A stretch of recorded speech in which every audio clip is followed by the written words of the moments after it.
సాధారణ బదిలీలో భాగంగా కోటిలోని డైరెక్టర్ ఆఫ్ పబ్లిక్ హెల్త్ కార్యాలయంలో గురువారం రాత్రి నిర్వహించిన హెడ్ నర్సుల కౌన్సిలింగ్లో గందరగోళం ఏర్పడటంతో కౌన్సిలింగ్ని నిలిపివేశారు.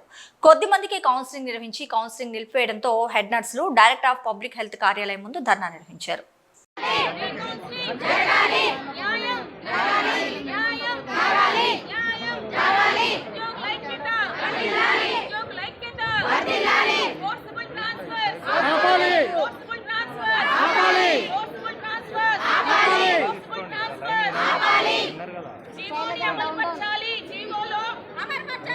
మన గవర్నమెంట్ ఇచ్చిన జీవో చాలా ఎంప్లాయీస్ అందరికి కంఫర్టబుల్ గా ఉంది, కానీ అలా చేయకుండా ఇబ్బందికరంగా చేశారు.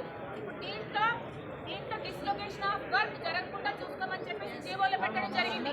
కానీ కంపల్సరీ ఫోకల్లో ఉన్న వాళ్ళు 40% అని లెక్క పెట్టుకుని దాని ప్రకారం తీసుకెళ్లి నాన్ ఫోకల్లో వేయడం వల్ల ఫోకల్లో ఆల్రెడీ ఎగ్జిస్టింగ్ వేకెన్సీస్ ఉన్నా కూడా మళ్ళీ వీళ్ళందరినీ స్కోప్ అవుట్ చేసినట్టు నాన్ ఫోకల్లో వేయడం వల్ల ఫోకల్లో కంప్లీట్ ఫోకల్లో ఉన్న హాస్పిటల్స్ అన్ని కూడా వర్క్ డిస్లొకేషన్ జరుగుతున్నాయి.